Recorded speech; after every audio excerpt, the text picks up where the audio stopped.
What's up, everyone? So today I'm going to be doing a video I said I was going to do yesterday, but yesterday I got caught up and was busy and couldn't really exactly get this one out. But I did a video for every single draft pick we had on draft day, but I did not do one for the final two picks. So today I'm going to be doing a video where I grade each and every single pick we had in the draft, I think 5 of them. So it's going to be a fun video. We're going to sit here and grade everything, have an average and all that stuff. It's going to be fun.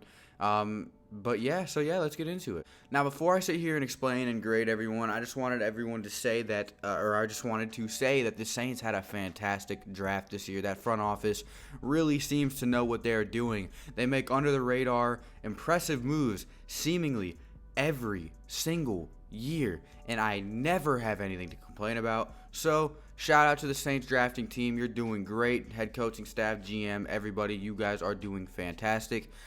It never seems to fail. There's never a disappointment. You look back, the Michael Thomas and all them draft, oh my God, Alvin Kamara, Marshawn Lattimore, all these players drafted within the last couple of years have had immediate impact. So I just wanted to make it known that I am extremely thankful and extremely proud of the team when it comes to scouting, selecting, and drafting players. It is literally, it's beautiful to see that all of these picks are going so well, and it makes you really rethink some picks. You think of a pick and you're like, wow, after seeing what happened with all of these players, it's reality that it's going to work out. So shout out to them. They know what they're doing. It's not luck. You don't get lucky in the draft. That's not how it works. It's either you get a player that's good and is naturally good, or you get a player and coach them into being good. Whichever one they're doing, they need to keep at it because it's working. Now let's get into grading these draft picks. Since the New Orleans Saints did not have a first-round pick in this draft after trading it last year to Green Bay to move up and select Marcus Davenport, our first pick came in the second round. We actually traded up. To select Eric McCoy. Eric McCoy is a center that played for Texas A&M in college and was probably one of the best centers in the draft, if not the best center in the draft. He was an extremely big steal, and to be honest, I was a little bit frustrated with the pick at first because I was wanting more of a flashy, statement move, but the Saints did what they always do and made the smart, rational decision. That is why I am a YouTuber and not a GM. The Saints know what they're doing. They understand football way more than I ever will, and this was a fantastic pick. With Eric McCoy being one of the best run blocking and an amazing pass blocking center in the draft, it makes sense as to why we have him to replace Max Unger. Another reason for concern about why I was so skeptical of this pick was the fact that we signed Nick Easton to a 4-year, $26 million deal over the offseason in free agency. So I was like, if we just signed Nick Easton, he was going to play center. To play center, why do we just draft one? But when you look into it, actually, Nick Easton is a guard. He naturally plays guard. He's a lot better at guard. He would have been a terrible starting center, below average at best. This is definitely a serviceable replacement, and Eric McCoy is one of the only players that play center that can go into the league and start immediately. So Eric McCoy is going to be a long-term 100% fix for the departure of Max Unger, and I couldn't be happier with that pick. I'm going to give this pick an A, just because of how much we gave to trade up and select Eric McCoy. One of the things we gave to get Eric McCoy was a next year second-round pick. If we did not give anything from next year and we just solely stuck to this draft, it would be an immediate A+. But just because we're losing out on a second-round pick next year, I have to dock it down a little bit, just because I have, for the last 10 years in a row, the Saints have given up a pick for the year after. So, round 2, pick 48, Eric McCoy, center, Texas A&M. That is a solid A. He's going to come in, make a statement, start as soon as he gets out on that field, and will be a monster. He's a pancake machine, so let's move on to the next player. The next pick I have is the round 4 pick 105, who is Chauncey Gardner Johnson, a safety from Florida. This pick threw everybody off guard. First of all, I don't even know. I cannot fathom or believe that Chauncey Gardner-Johnson was actually available at pick 105. Of course, we traded up to get him, which we did not give up any future round picks to get Chauncey Gardner-Johnson. He was literally mocked as a first or second round pick in every mock draft. The fact that Chauncey Gardner-Johnson was available in round 4 after being in everybody's top 50 players concerns me, makes me question things, and it's a steal. Chauncey Gardner-Johnson will prove to be the steal of the draft next season. It's an amazing pick, and I'm so glad we traded up for as little as we did trade up to select such a high-quality player. The word out there from analysts, media types, is that CGJ saw his stock drop like it did because of poor interviews he gave to teams since the Combine. That's a ridiculous reason for a player as good as Chauncey Gardner-Johnson's stock to drop. Bad interviews, like... Really? You're going to go more off of interviews than his actual on-the-field play? He's a fantastic player. Chauncey Gardner-Johnson is a 4.48 40-yard dash with a 36.0-inch vertical, coming in at 5'10" and 210 pounds. He's known for hits and working the slot, where he only allowed a 44.1 passer rating last year while pulling in 3 interceptions. He's only gotten better during his time in Gainesville, and he'll continue to grow in the pros. The only question is whose job is he coming for? Von Bell's? I don't know where else he'd go. He's 5'10". That's strong safety height. No way we're letting a 5'10" player get out there at free safety. It's not happening. So we'll see. There's going to be some competition. Guys, the fact that we drafted safeties, this is going to bring so much friendly, lively competition to training camp, pushing players to be the best they could be. It's nothing but good for the entire team. I am extremely excited. So, Chauncey Gardner-Johnson, do I think he's an impact player? Of course. I'm going to give this pick an A+ for the value that we got out of Chauncey Gardner-Johnson, for him being available at pick 105 in round 4 and only trading a 4th and a 5th round pick this year to the Jets to get him when he was ranked a top 50 player in like every mock, projected to go round 1 or 2. Amazing steal. He's a player that can make a huge impact, and our secondary is going to be mixed up next year. There's going to be a lot of different looks, a lot of different packages, a lot of different coverages ran.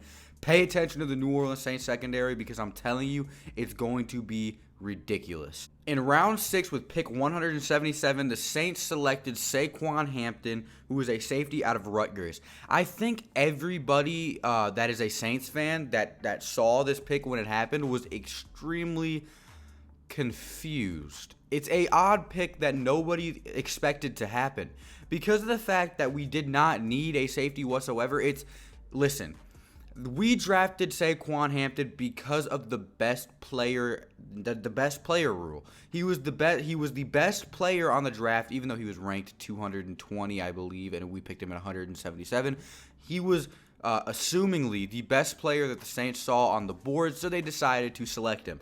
I think a lot of Saints fans and Saints people that pay attention to the Saints were extremely confused when they seen the pick, but safety depth and other depth, secondary depth in general is a huge need. Sequan Hampton is versatile. He can do a lot of things. So having him on the team, a hard-hitting safety, means a ton.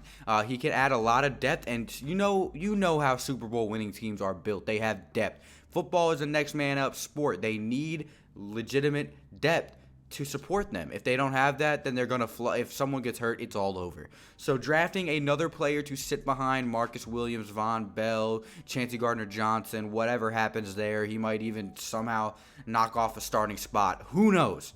That's the fun thing about it. It's going to add more competition, depth, but just because he's not an immediate impact player and I don't see him as someone that's going to come in and make a difference, I'm going to give this pick a C+. I don't really see the need for drafting Sequan Hampton except for depth. So because of that and him not being an immediate impact player, the pick is going to be a C+. We could have drafted something else there, but who am I to say anything? I'm just a guy who makes YouTube videos. I'm not a Saints general manager, so let's continue with the next pick. The second to last pick of the draft was fairly interesting. We picked Alize Mack, one of the two, tight end from Notre Dame. So because we signed Jared Cook in the offseason, the free agency, this pick had a little bit, of head scratching potential. But hear me out. Our backup for Jared Cook is Josh Hill. The Saints assessed a lot of needs with depth in this draft, tight end being one of the things that needed depth. We got our starter, so we went ahead and dabbled in the later rounds, got us a tight end that could back up Jared Cook legitimately. I stand behind this pick indefinitely. He is a tight end that runs a 4.70 40-yard dash, has a 36 flat inch vertical. He's 6'4", 249 pounds, and has a 67.9% catch rate. That's fantastic. He's not the best blocker, which is a theme with our tight ends. Jared Cook is not the greatest blocker either.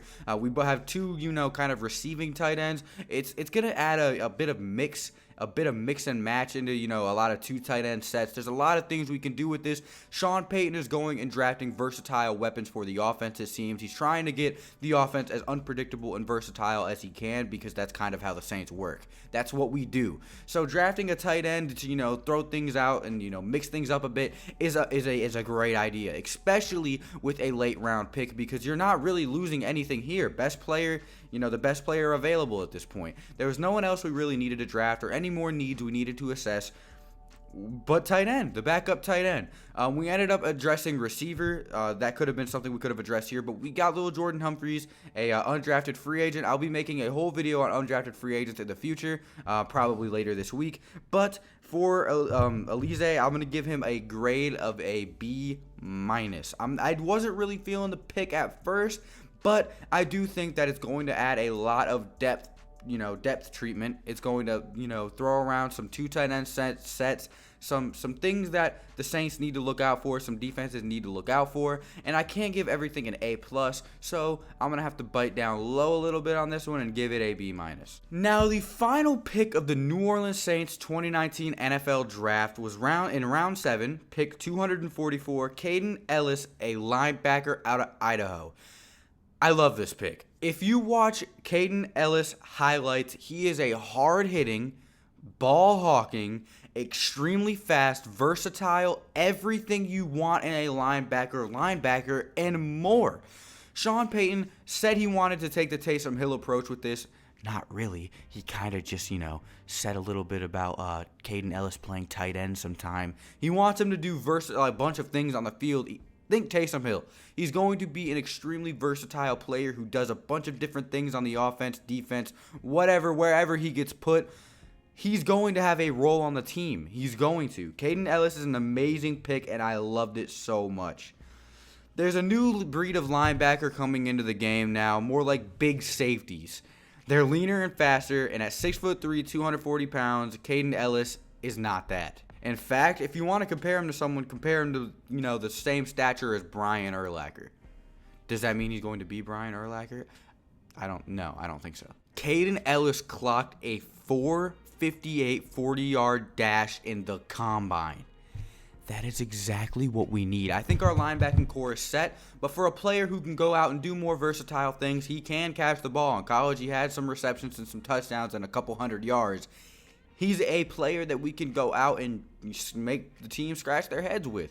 Kaden Ellis is definitely a steal with the versatility, with the hard hittingness, the willingness to play, the dog mentality. I love this pick. So I'm going to give it an A-.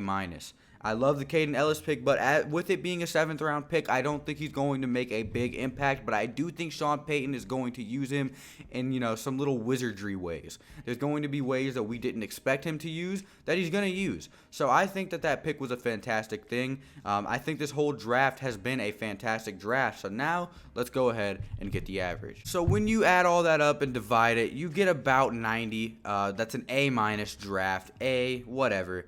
Fantastic draft. I really loved it. Now, if you guys enjoyed the video, make sure to let me know. I'll be coming out with a bunch of content, in the future.